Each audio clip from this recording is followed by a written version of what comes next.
ഭയങ്കര മെമ്മറബിൾ ആയിട്ടുള്ളൊരു എക്സ്പീരിയൻസ് ആയിരുന്നു ഗഗനശാരി. എനിക്ക് നേരത്തെ പറഞ്ഞിട്ടുണ്ട്, എനിക്ക് പാപ്പൻ സിനിമയിൽ അഭിനയിക്കാനായിട്ടുള്ള ഒരു ട്രെയിനിങ് സെഷനായിരുന്നു ഞാൻ ഗണേശ് സാറിനോട് ഗഗനശാരി വർക്ക് ചെയ്യുമ്പോൾ ഞാൻ ഗണേഷ് മാമിന്. പക്ഷെ എനിക്ക് നിങ്ങളുടെ അടുത്ത് അഭിസംബോധന ചെയ്യുമ്പോൾ ഗണേഷ് സാറിന്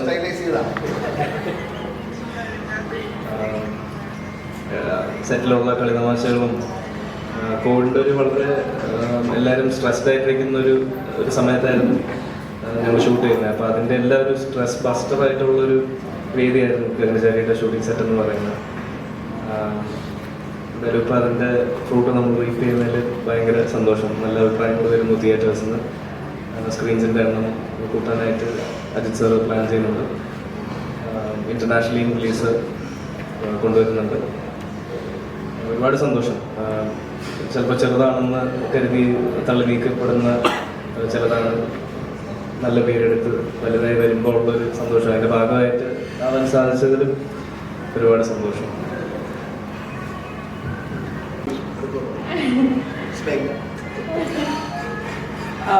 ഗഗനചാരി പറഞ്ഞ പോലെ ഷൂട്ട് ചെയ്യുന്ന സമയത്തൊക്കെ സിനിമയ്ക്കകത്ത് കാണുന്ന കളിയും തമാശയൊക്കെ ആ ഒരു ഷൂട്ട് ചെയ്യുന്ന സമയത്തും കുറേ ഉണ്ടായിരുന്നു.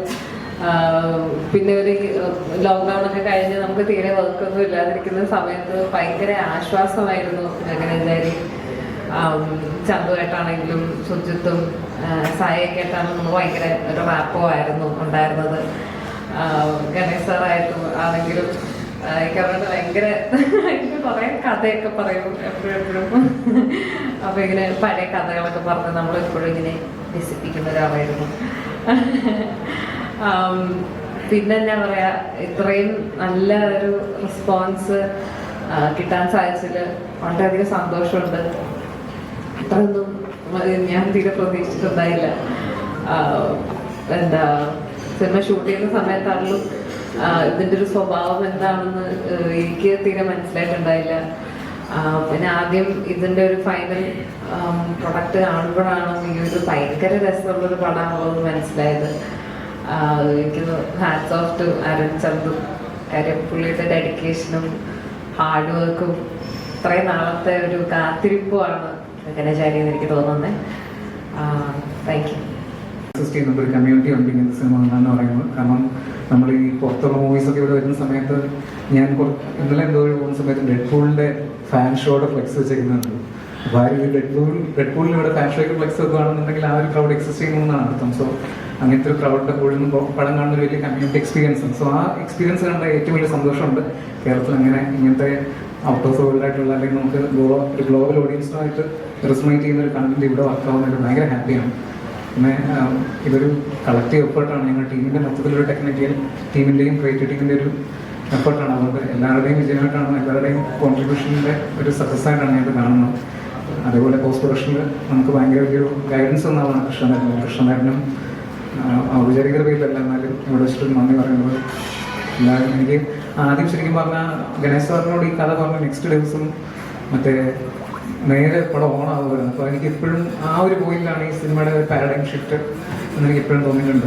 ആ അങ്ങനെ ഒരു വെറ്ററൻ ആക്ടർ നമുക്ക് ഒരു കഥ പറയുമ്പോൾ പുള്ളി ഇൻസ്റ്റൻ്റ്ലി പിക്കപ്പ് ചെയ്യുമ്പോൾ നമുക്ക് കിട്ടുന്ന ഒരു കോൺഫിഡൻസ് ഉണ്ട്. ഓക്കെ, നമ്മുടെ മെയിൻ ആൾക്ക് മനസ്സിലായി ഇനി മുമ്പോട്ട് നീങ്ങാനുണ്ടാകും. ബാക്കിയുള്ളതൊക്കെ എനിക്ക് എൻ്റെ സപ്പോർട്ട് സിസ്റ്റമാണ് ശരിക്കും പറഞ്ഞാൽ. ആട്ടിലാണെങ്കിലും ഗൂഗിളാണെങ്കിലും ഈവൻ റൈറ്റർ, നമ്മുടെ ഏറ്റവും ഇമ്പോർട്ടൻ്റ് ആയിട്ടുള്ള ആസ്പെക്ട് ഏറ്റവും അറ്റത്തിരിപ്പുണ്ടാകുന്നുണ്ടാകും വിനീഷ് VFX ചെയ്തിട്ടുള്ള നമ്മുടെ മറാക്കി VFX. അവർ കൊടുത്തിരിക്കുന്ന ഔട്ട്പുട്ട് എന്ന് പറഞ്ഞു കഴിഞ്ഞാൽ ആ ഇന്ത്യൻ ഇൻഡസ്ട്രി സ്റ്റാൻഡേർഡാണ് ഇരിക്കുന്നത്. സോ എല്ലാവരോടും നന്ദി. Thank you. സ്ക്രിപ്റ്റ് ആദ്യം കേൾക്കുമ്പോൾ നമ്മൾ ഒരുപാട് നാളുകൾ കണ്ടിട്ടുള്ള ഒരു പെർഫോമർ ഗണേഷ് കുമാറുണ്ട്. അതായത് ഈ പറഞ്ഞ പോലെ ഹ്യൂമറും ഇമോഷൻസും എല്ലാം കൊണ്ട് ഭയങ്കര നമ്മളെ രസിപ്പിക്കുന്ന ഒരാൾ.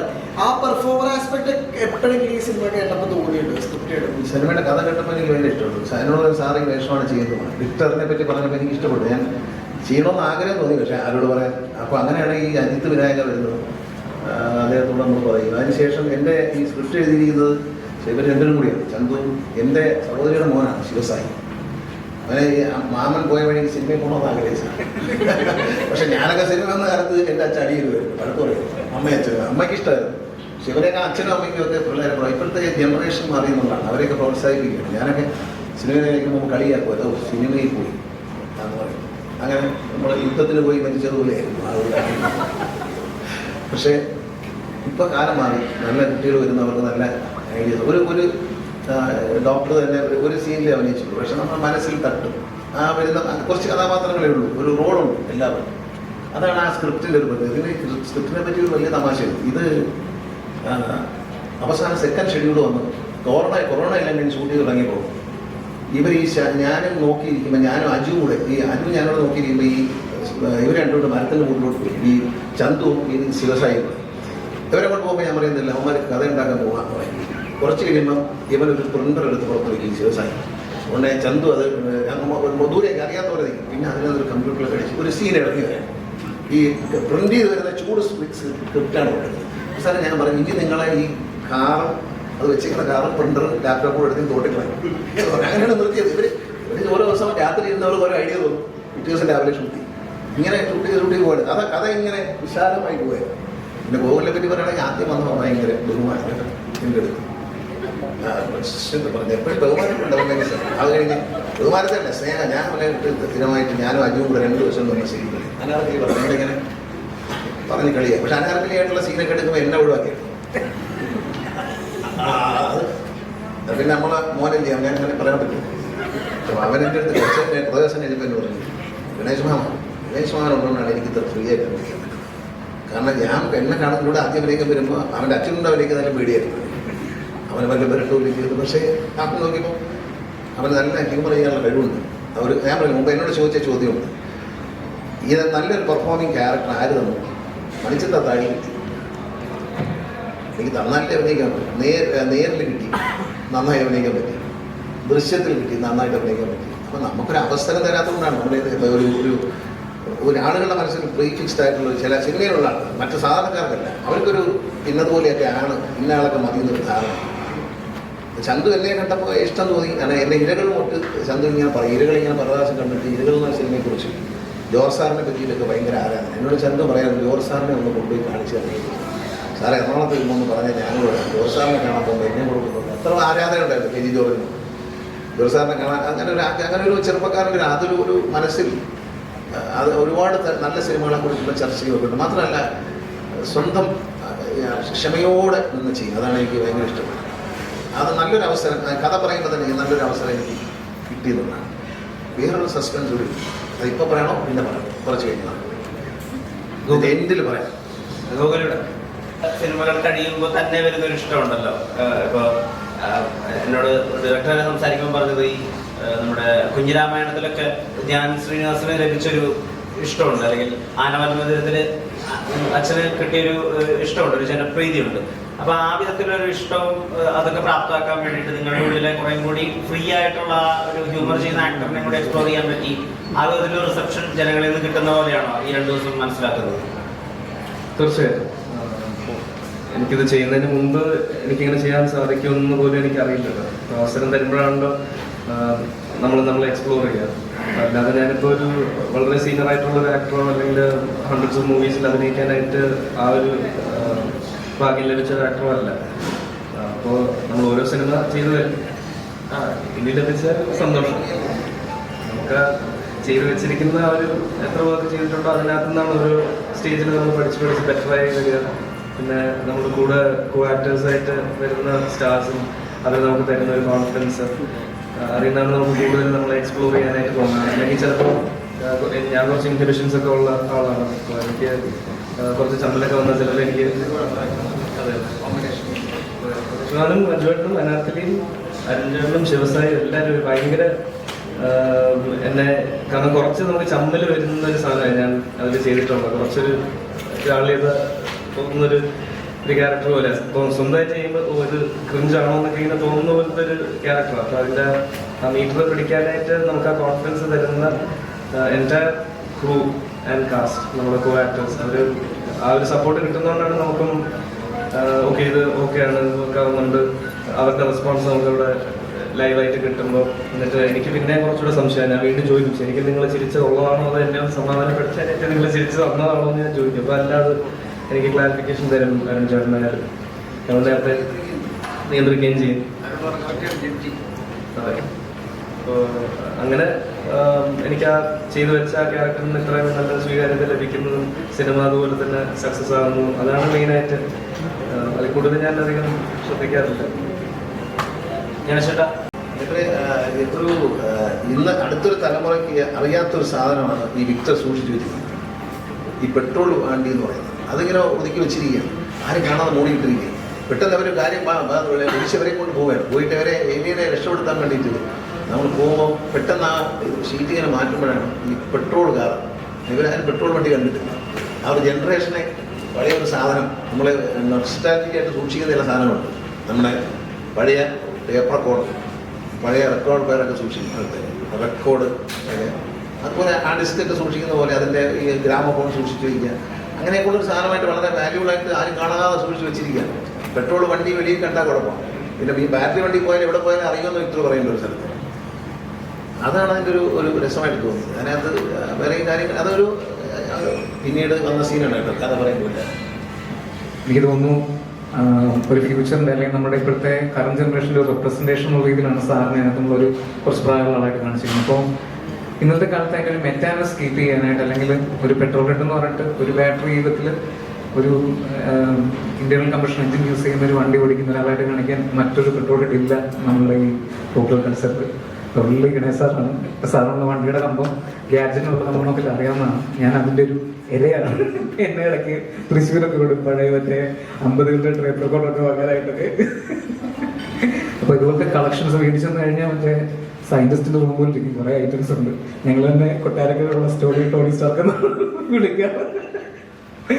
സാറിനെ ആ ഒരു ബിസ്കിറ്റായിട്ട് അടുത്ത് കാണാൻ പറ്റുന്ന വളരെ ഫോർച്ചുനേറ്റ് ആയിട്ടുള്ള വ്യക്തിയും കൂടിയാണ് ഞാൻ. അപ്പം നമ്മൾ ഈ കരുതുന്ന ഈ പൊളിറ്റിക്കൽ മെയിൻ ഫ്രെയിമിനൊക്കെ അപ്പുറത്തേക്ക് ഒരു വളരെ ടെക്നോളജിയിലൊക്കെ വളരെ എനിക്കറിയില്ല. എൻ്റെ ഇപ്പം മെറ്റാനസ് ഇപ്പം ഗണേശ് സാറിനെ വിളിക്കുമ്പോൾ ഞാൻ കൃഷ്ണദേവൻ അങ്ങോട്ട് പോയപ്പം സാറ് ആവാസ യുഗത്തിനെ പറ്റിയിട്ട് കൃഷ്ണദേവനോട് ഇങ്ങനെ ഭയങ്കര ആചാരനായിട്ട് സംസാരിക്കുകയാണെങ്കിൽ കൃഷ്ണദേവൻ മറ്റേ ഇപ്പോൾ ആദ്യമായിട്ട് കാണുന്ന ഒരു സാധനമാണെന്ന് ഞാൻ കൃഷ്ണദേവനോട് പറയുകയായിരുന്നു. ബിക്കോസ് കുറച്ചെടുക്കുമ്പോഴേ ആ ഒരു സൈഡിലത്തെ സാറിന്റെ നേർഡ്നെസ് അല്ലെങ്കിൽ ഒരു ബിസ്ക്കറ്റ് പരിപാടി മനസ്സിലാവുള്ളൂ എന്ന് തോന്നുന്നു. ഇപ്പൊ ഗണേഷ് അതിനോട് കമ്മ്യൂണിക്കേറ്റ് ചെയ്തത് അല്ലെങ്കിൽ അദ്ദേഹം അതിനോട് റിയാക്ട് ചെയ്തത് അദ്ദേഹത്തിന് ഇതൊക്കെ മനസ്സിലായിരുന്നോ? ആ ഒരു കാര്യം ഒന്ന് പറയാം. നമ്മളിത് ആദ്യം പറയുന്ന സമയത്ത് തന്നെ നമുക്ക് കിട്ടിയിരിക്കുന്ന ഫസ്റ്റ് അക്രിഷൻ നമുക്ക് ISA മാർക്ക് കിട്ടുക എന്ന് പറഞ്ഞ പോലെ ഗണേശ് സാർ മനസ്സിലാകുന്ന ആദ്യത്തെ ISA മാർക്ക് നടക്കുന്നത്. അപ്പോൾ അത് കിട്ടിക്കഴിഞ്ഞ സമയത്ത് തന്നെയാണ് ഇറ്റ്സ് ഗോ നമുക്ക് ചെയ്യാനുള്ള സാധനം കിട്ടി. പിന്നെ ഇങ്ങനത്തെ കാര്യങ്ങൾ നമ്മുടെയൊക്കെ മനസ്സിലൊരു പ്രീ ജഡ്ജ്മെന്റ് ഉണ്ടാവുമല്ലോ. ഇത്ര ആൾ ഒരു പോയിന്റ് കഴിഞ്ഞിട്ടുള്ള ഇത്ര വയസ്സ് കഴിഞ്ഞിട്ടുള്ള ആളോട് ഇങ്ങനത്തെ കാര്യങ്ങൾ പറഞ്ഞാൽ മനസ്സിലാവില്ല. അല്ലെങ്കിൽ നമ്മൾ സോക്കോൾഡ് വസന്ത റെഡിറ്റിലൊക്കെ ആവശ്യമില്ലാത്ത ആൾക്കാരുടെ കമ്പനിയെ കണ്ടു ആരോ എന്നിട്ട് പറഞ്ഞിട്ടുണ്ടെങ്കിൽ വസന്തങ്ങൾക്ക് മനസ്സിലാവില്ല പോലെന്നൊക്കെ. നമ്മളെ വസന്തമായിട്ട് നമ്മൾ സെൽഫ് റെപ്രസെന്റ് ചെയ്യുന്നുള്ളത് തന്നെയാണ് അതിന്റെ ഏറ്റവും വലിയൊരു ഫിൽട്രേഷൻ തോന്നുന്നു. നമുക്ക് നല്ല കണ്ടന്റ് കാണാൻ താല്പര്യമുണ്ടെന്നുണ്ടെങ്കിൽ വസന്തമൊന്നും അങ്ങനെയൊന്നും ടേൺ ചെയ്യേണ്ട ആവശ്യമില്ല എന്നും എനിക്ക് തോന്നുന്നു. അപ്പം ഒരു വസന്തം അല്ലാത്തതിന്റെ ഏറ്റവും വലിയ തെളിവാണ് നമ്മൾ ഈ പറയുന്ന കാര്യങ്ങൾ പെർസീവ് ചെയ്യുക എന്നുള്ളത്.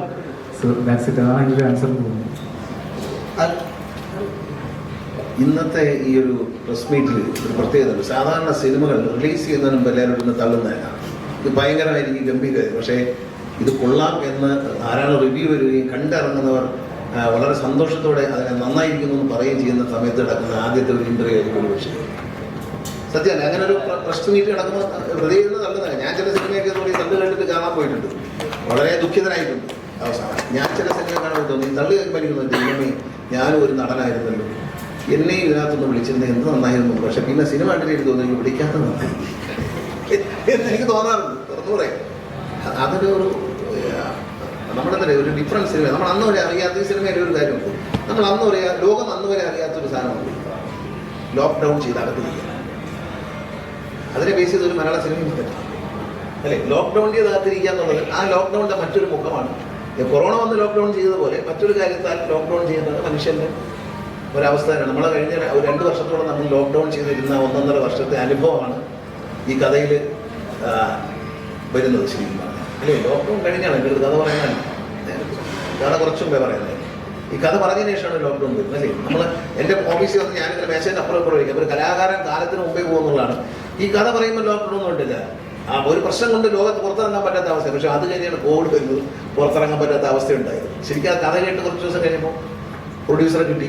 അത് നല്ലൊരു കാര്യമാണ്. അജിത്ത് അതിനൊക്കെ വളരെ താല്പര്യത്തോടെ നിൽക്കുകയും നല്ലൊരു പ്രൊഡ്യൂസർ എന്നുണ്ടെങ്കിൽ പ്രവർത്തിക്കുകയും ചെയ്തിട്ട് ഞാൻ ശിവൻ്റെ പൂച്ച റെഫറൻസ് ആയാലും ഒക്കെ കുറച്ച് കോൺസ്പിറസി തിയറീസ് ഒക്കെ ഇൻവോൾവ് ചെയ്തിട്ടായിരുന്നു. പക്ഷെ നിങ്ങൾ അതിനെ ഏറ്റവും ലോക്കലി ഗ്രൗണ്ടഡ് ആക്കി, റൂട്ടഡ് ആക്കി, ഇപ്പോഴത്തെ കുട്ടികളൊക്കെ പറയുന്ന സിനിമ റെഫറൻസുകളൊക്കെ വെച്ചിട്ട് അതിനെ പ്ലേസ് ചെയ്തിട്ടുണ്ട്. സോ ഇതിപ്പോ എത്ര ഡ്രാഫ്റ്റുകൾ പോയിട്ടുണ്ട് ആ എഴുത്തിലേക്ക്, എത്ര ഇൻഡെപ്ത് അത് സാധാരണക്കാരന് മനസ്സിലാവണം, എന്നാൽ ഈ പറഞ്ഞ കോൺസ്പിറസി തിയറി ഒക്കെ വരച്ച് കളിക്കുക കൃഷ്ണനെ പോലുള്ള ആളുകൾക്ക് മനസ്സിലാവണം, അങ്ങനെ ഒരു ഇതില്. കോൺസ്പിറസി തിയറിയുടെ ഈ ഒരു സംഭവങ്ങളൊക്കെ നമ്മൾ ഇപ്പം ഡെയിലി കോൺവെർസേഷൻ്റെ ഭാഗമായിട്ട് തന്നെ നമ്മൾ ഡിസ്കസ് ചെയ്യുന്ന സാധനമാണ്. ഞാൻ ചന്തു ചേട്ടനും ഇങ്ങനെ ഇവിടെ എങ്ങനെയാണ് ഇപ്പം നാസയിൽ ഈ ഒരു സംഭവം ഉണ്ടായി എന്നൊക്കെ. അപ്പം അതൊക്കെ നമ്മൾ ഒരു സീനിൽ രണ്ട് കഥാപാത്രങ്ങൾ തമ്മിലുള്ള സംഭാഷണം വരുമ്പോൾ ആ കോണ്ടെക്സ്റ്റിൽ ഇതങ്ങ് ഉൾപ്പെട്ട് പോവുകയാണ്. നമ്മൾ എഴുതുമ്പോൾ ഓർഗാനിക്കായിട്ട് സംഭവിക്കുന്നത് തന്നെയാണത്. പിന്നെ ഇതിൻ്റെ മെയിൻ റൈറ്റിംഗ് ചാലഞ്ച് എന്ന് പറയുന്നത് ഇതിൻ്റെ ഒരു ഫോർമാറ്റ് നിങ്ങളെല്ലാവരും ശ്രദ്ധിച്ചിട്ടുള്ള ഒരു മോക്യുമെൻ്ററി എന്നുള്ളൊരു ഫോർമാറ്റാണ്. ഇപ്പോൾ ഈ ഓഫീസ് പോലത്തെ TV സീരീസുകളുടെ കാലത്ത് കഥാപാത്രങ്ങൾ ക്യാമറയെ നോക്കി ഒരു കമൻട്രി കൊടുക്കുന്ന പോലത്തെ ഒരു ഫോർമാറ്റാണ്. അപ്പോൾ അത് സ്ക്രിപ്റ്റിലോട്ട് വരുമ്പോഴും അത് മലയാളം ഡയലോഗ്സ് എഴുതുമ്പോഴും അതിൻ്റേതായിട്ടുള്ള ബുദ്ധിമുട്ടുകളും കാര്യങ്ങളുമായിരുന്നു. ഈ ഫ്യൂച്ചറിസ്റ്റിക് ആസ്പെക്റ്റുകളും കാര്യങ്ങളൊക്കെ നമുക്ക് അദ്ദേഹം ഭയങ്കര സ്പേസിൻ്റെ വലിയൊരു ഫാനാണ്. ഭയങ്കര സ്പേസ് സൈഫൈ ടെക്നോളജി, ഞാനും അതെ. അപ്പം അതുകൊണ്ട് ആ ഒരു കാര്യത്തിൽ വലിയ ബുദ്ധിമുട്ടുണ്ടായിരുന്നു. നമുക്ക് ആ ഒരു സൈഡ് ഓൾറെഡി ഉണ്ടായിരുന്നു. എനിക്ക് തോന്നുന്നു ശിവയുമായിട്ടുള്ളൊരു മെയിൻ റൈറ്റിങ്ങിൻ്റെ ഒരു എക്സ്ചേഞ്ച് പോയിക്കൊണ്ടിരുന്നത് അതുപോലെ നമ്മളൊരു മൈൻഡ് മാപ്പിംഗ് ഉണ്ടാവും. ഈ മൈൻഡ് മാപ്പിംഗ് ആവശ്യം വന്നിട്ടില്ല ശരിക്കും പറഞ്ഞാൽ. കാരണം ഞങ്ങൾക്കിടയിൽ അങ്ങനെ ടോക്സ് തന്നെ ഇങ്ങനത്തെ ഒരു വേൾഡ് എക്സിസ്റ്റ് ചെയ്യുന്നുണ്ട്. സോ ഞങ്ങൾ രണ്ടുപേരും ഇതിനകത്ത് കുറച്ച് ലോസ്റ്റ് അങ്ങനത്തെ ഒരു വേൾഡിനകത്ത്. ഇപ്പം പുറത്തുള്ള ഈ ഇമ്മീഡിയറ്റ്ലി നമ്മൾ കാണുന്ന കൈൻഡ് ഓഫ് ഒരു മുഖ്യധാരയുടെ രാഷ്ട്രീയ പ്രശ്നങ്ങൾ ബാക്കിയുള്ള കാര്യങ്ങളൊന്നും നമ്മളെ എങ്ങനെ അഫക്ട് ചെയ്യാറോ നമ്മുടെ ഡെയിലി ടോക്സ് വരാറില്ല. അതല്ല നമ്മൾ സംസാരിക്കുന്ന കുറച്ചുകൂടെ ബെറ്റർ കാര്യങ്ങളാണ്. മേ ബി ഒരു ഗ്ലോബലി നമുക്ക് ഭയങ്കര ഒരു വലിയ കാര്യമായിട്ട് തോന്നുന്നതാണ് കാര്യങ്ങളാണ് നമ്മൾ കൂടുതൽ സംസാരിക്കാറ്. അപ്പോൾ ഈ ശരിക്കും പറഞ്ഞാൽ ഞങ്ങളുടെ റൈറ്റിങ്ങിൻ്റെ പ്രോസസ്സും അതിൻ്റെ ഒരു ഔട്ട്കം വന്ന് നിൽക്കുന്ന ശരിക്കും പറഞ്ഞാൽ പോസ്റ്റ് പ്രൊഡക്ഷനിൽ കൃഷ്ണൻ ഇൻവോൾവ് ആവുന്ന ഒരു സ്പെസിഫിക് പോയിന്റ് വന്നിട്ട്. കാരണം ഇത്രയും നമ്മളെ അഴിച്ചുവിട്ട കൊണ്ട് ഭയങ്കര ക്രേസി ആയിട്ടുള്ള റിക്കാമോട്ടി അല്ലെങ്കിൽ എവരിത്തിങ് ഒരു ഓൾഫോൺസിൻ്റെ ഒക്കെ ഒരു കൈൻഡ് ഓഫ് ഒരു പാറ്റേണിൽ പോയിരിക്കുന്ന സാധനം കൃഷ്ണൻ്റെ വന്നിട്ട് അവിടെ ഒരു എന്താ പറയുക ഭയങ്കര വളർന്നിരിക്കുന്ന കാട് വെട്ടി ഒതുക്കി ഒരു മൈതാനമാക്കി പറഞ്ഞ പോലത്തെ ഒരു ഹെൽപ്പ് ഒരു കൊമേഴ്ഷ്യലി പാക്ക് ചെയ്യാനായിട്ട് വന്നിട്ടുണ്ട്. അപ്പം നിങ്ങൾക്ക് വേണ്ടി ഞാൻ കൃഷ്ണനോട് ചോദിക്കുകയാണ്. ബിക്കോസ് ഞങ്ങൾക്കൊക്കെ ടോർച്ച് ബെയറാണ് ഇൻഡസ്ട്രിയിൽ. ഞങ്ങൾക്ക് ഇങ്ങനത്തെ ഒരു സംഭവം ചെയ്യാൻ പറ്റുമെന്ന് എനിക്ക് വിശ്വാസം വന്ന ആവാസ്യമാണ്. കണ്ടന്റുകളൊക്കെ ഒരു ഫ്ലാഗ്ഷിപ്പായിട്ട് നിന്നിട്ട് എസ്റ്റാബ്ലിഷ് ചെയ്യാൻ ഞങ്ങൾക്കൊരു പാത വെട്ടി തുറന്നതാണ്. അപ്പോൾ ഫ്യൂച്ചറിൽ എങ്ങനെയാണ് ഇതിനെ എസ്റ്റാബ്ലിഷ് ചെയ്ത് ഞങ്ങൾക്ക് എങ്ങനെയാണ് മുമ്പിലോട്ടൊരു മനസ്സിലാക്കാൻ ഉദ്ദേശിക്കുന്നത്? ഒരു കണ്ടന്റിൻ്റെ പ്രത്യേകത വെച്ചാൽ when I saw the film for the first time എനിക്കത് ഇഷ്ടപ്പെട്ടില്ല. എന്ന് പറഞ്ഞു കഴിഞ്ഞാൽ there are too many parts which are really wonderful. Victor സാറിൻ്റെ പാട്ട് നല്ല രസമുണ്ട്. എല്ലാം സെപ്പറേറ്റ് പീസസ് ആയിട്ട് ഇത് ഭയങ്കര രസമാണ്. പക്ഷേ ഇത് ഫുള്ളായിട്ട് ഇരുന്ന് കാണാൻ നമുക്ക് തോന്നത്തില്ല. കാരണം എന്ന് വെച്ച് കഴിഞ്ഞാൽ ചന്തുവിൻ്റെ എനിക്ക് സൈഡ് ആണോ എന്ന് അറിയത്തില്ല, ഇത് ഫിലിം മേക്കറിൻ്റെ ബ്രെയിൻ വർക്ക് ചെയ്യുന്ന പോലെ ഒരു ഫിലിം ഉണ്ടാക്കി കഴിഞ്ഞാൽ എൻഡ് യൂസറിന് അതുമായിട്ട് കണക്ട് ആവില്ല. എൻഡ് യൂസറിന് ആ ഒരു ഫിലിമായിട്ട് ഇൻട്രാക്ട് ചെയ്തുകൊണ്ടിരിക്കണം. അത് അങ്ങനത്തെ സിനിമയായിപ്പോയി. മാർവലൊക്കെ വന്നിട്ട് നമ്മുടെ സിനിമ എന്ന് പറഞ്ഞാൽ ഒരു യൂസർ എക്സ്പീരിയൻസ് മാനുവൽ ആക്കിയിട്ടുണ്ട്. അങ്ങനത്തെ എല്ലാ 4 സെക്കൻഡിലും ഒരു ത്രസിപ്പിക്കുന്ന ഒരു സാധനം വരണം, ഒരു റിതമിൽ കൊണ്ടുപോകണം. പിന്നെ larger than life images VFX വെച്ച് കാണിക്കും. അങ്ങനെയൊക്കെയുള്ളൊരു പാറ്റേണിലാണ് ആൾക്കാരുടെ ഒരു ഫിലിം മേക്കിംഗ് സംഭവം വരുന്നത്. അതുകൊണ്ട് നല്ല നുവാൻസ്ഡ് ആയിട്ടുള്ള സിനിമകൾ ഒരുവിധം പറഞ്ഞു കഴിഞ്ഞാൽ ഇന്റർനാഷണലി വൈപ്പ് ഔട്ട് ആയിക്കൊണ്ടിരിക്കുകയാണ് അത്. അപ്പോൾ അങ്ങനത്തെ ഒരു സമയത്ത് ഇത് എത്ര നല്ലതെന്ന് പറഞ്ഞാലും people might not connect with this, they will not reach the core idea. അപ്പോൾ അങ്ങനെയാണ് ഞാൻ ആദ്യമൊക്കെ നിങ്ങൾ അവോയ്ഡ് ചെയ്യുന്ന പോലെ ഫുള്ളായിട്ട് അങ്ങ് മാറി എന്ന് വെച്ച് കഴിഞ്ഞാൽ ചിലർക്ക് ഇത് റിസീവ് ചെയ്യാൻ പറ്റത്തില്ല. ഇത് മോശമാണ്, അല്ലെങ്കിൽ ചില ഏരിയാസ് ഭയങ്കര രസമുണ്ട്, പക്ഷേ ബാക്കിയൊന്നും കൊള്ളത്തില്ല. ഇതിൻ്റെ മ്യൂസിക് ഡയറക്ടറിന് ഞാൻ വളരെ മോശമായിട്ട് പറഞ്ഞിട്ടുണ്ട്. ചെയ്യാക്ക് മ്യൂസിക് ചെയ്യാൻ അറിഞ്ഞൂടല്ലോ. അതെ. എന്നിട്ട് മ്യൂസിക് ഡയറക്ടർ എന്തിനാണെങ്കിലും ചെയ്യുന്നുണ്ട്. പിന്നെ നമ്മൾ കുറേ ഒക്കെ അവിടെ ഇവിടെയൊക്കെ വർക്ക് ചെയ്തായിരുന്നു. അപ്പം മ്യൂസിക് ഡയറക്ടർ പറഞ്ഞ് ഇയാൾ കൊടുത്ത റെഫറൻസ് എങ്ങനെയായി പറയുന്നത്. അങ്ങനെ we started working on this not from scratch. പക്ഷേ വി ഓൾറെഡി ഹാഡ് മെറ്റീരിയൽ. ഇത് ഷൂട്ട് ചെയ്താൽ ഇങ്ങനത്തെ ഒരു സാധനത്തിന് എന്തൊക്കെ ചെയ്താലും ഇതിനെ ബെറ്റർ ആക്കാൻ പറ്റത്തുള്ളൂ. അല്ലാതെ ഇതിന് ഷൂട്ട് ചെയ്തില്ലെങ്കിൽ then it's very tough to actually discover something very sharp from this mess. അപ്പോൾ ഈ മെസ്സ് ഓൾറെഡി ഉണ്ട്. ഇതിനകത്ത് ഒരുപാട് കട്ട് ചെയ്ത് കളഞ്ഞാൽ ഒരുപാട് ജോക്സുകളുണ്ട്. അത് നിങ്ങൾ ടീച്ചറായിട്ടൊക്കെ കാണുന്നുണ്ട്. അതെല്ലാം ഇതിനകത്ത് കണ്ടന്റിനകത്തുള്ള ഹ്യൂമറാണ്. പിന്നെ രണ്ടാമത്തെന്ന് വെച്ച് കഴിഞ്ഞാൽ ഈ ടോർച്ച് ബെയറർ അങ്ങനെയൊക്കെ പറയുന്ന സാധനമൊക്കെ അത് ഐ തിങ്ക് അതൊക്കെ ചുമ്മാ തോന്നുന്നതാണ്. കാരണം ഞാൻ ഡെലിബറേറ്റ്ലി അല്ല ഇങ്ങനെ വന്നത് സാഹചര്യങ്ങളുടെ സമ്മർദ്ദം കാരണം സിനിമ ചെയ്യാൻ പറ്റാത്തതുകൊണ്ട് സിനിമ സ്വന്തമായിട്ട് തന്നെ എങ്ങനെയെങ്കിലുമൊക്കെ how can I make a film with what the things that I have വെച്ചിട്ട് ചെയ്ത films I could sell and I could also get some recognition. അപ്പോൾ അത് ഭയങ്കര ഇൻസ്പയറിംഗ് ആയിട്ട് തോന്നിയിട്ട് അങ്ങനെ പോകുന്നുണ്ട്. അപ്പോൾ അങ്ങനെ ഒരു കണ്ടന്റ് നമ്മൾ ഉണ്ടാക്കുമ്പോൾ ഒരിക്കലും അത് നമ്മൾ ലൈവിൽ പറഞ്ഞ പോലെ ഒരു ചെറിയ വീട്, അവിടുത്തെ അവിഹിത ഗർഭം, അതിൻ്റെ അച്ഛനായിരുന്നു കണ്ടുപിടിക്കുന്ന അങ്ങനത്തെ സിനിമകളും അല്ല. 5 പേര് ഒരു മുറിയിലുണ്ട്, ഒരാൾ ചത്ത് കിടന്നു, വഴിക്കൂടെ പോയി ചേട്ടനാണ് കൊന്നതെന്ന് പറയുന്ന സിനിമയല്ല. അങ്ങനത്തെ സിനിമ പറഞ്ഞു കഴിഞ്ഞാൽ അതിനൊരു പർട്ടിക്കുലർ രീതിയുണ്ട് പറയാൻ. മലയാള സിനിമ അങ്ങനെയാണ് പറഞ്ഞു പോകുന്നത്. അപ്പോൾ അങ്ങനത്തെ സിനിമ പറഞ്ഞു കഴിഞ്ഞാൽ as an independent film maker I cannot cell this film. അപ്പോൾ അതുകൊണ്ട് അതിനെ ഒന്ന് ആ പറയുന്ന രീതിയിൽ ഒരു മാറ്റം വരുത്തിയിട്ട് അത് പറയാൻ നോക്കുന്നതാണ്. അപ്പോൾ അത് വർക്ക് ചെയ്യുന്നുണ്ട്. കാരണം ഗ്ലോബൽ കണ്ടന്റ് എക്സ്പോസ്ഡ് ആയ ഒരു ഓഡിയൻസ് കൊറോണ കഴിഞ്ഞപ്പോൾ വന്നു. പിന്നെ ഭാഗ്യം എന്നൊക്കെ പറയുന്ന സാധനത്തിലൊക്കെ എന്തൊക്കെയോ ഉണ്ട്. അപ്പം that's how I am happy that lot of people are inspired. അപ്പോൾ അതുകൊണ്ട് ഇങ്ങനത്തെ കണ്ടന്റുകൾ ചെയ്യാൻ ആൾക്കാർക്ക് ധൈര്യം. ഗഗൻചാരിയുടെ പോസിറ്റീവാണ്. ഗഗൻചാരി കണ്ടു കഴിഞ്ഞാൽ I receive at least 1 time loop script every week. ഒരു ടൈം ലൂപ്പ് സ്ക്രിപ്റ്റ് എങ്കിലും ആരെങ്കിലും എനിക്ക് എല്ലാ ആഴ്ച അയക്കാറുണ്ട്. ഇതിൽ ഒന്നെങ്കിലും ഒന്ന് ആയി കാണണമെന്ന് ആഗ്രഹമുണ്ട്. അപ്പം I M so happy that films like this are happening. അല്ല ചേട്ടാ,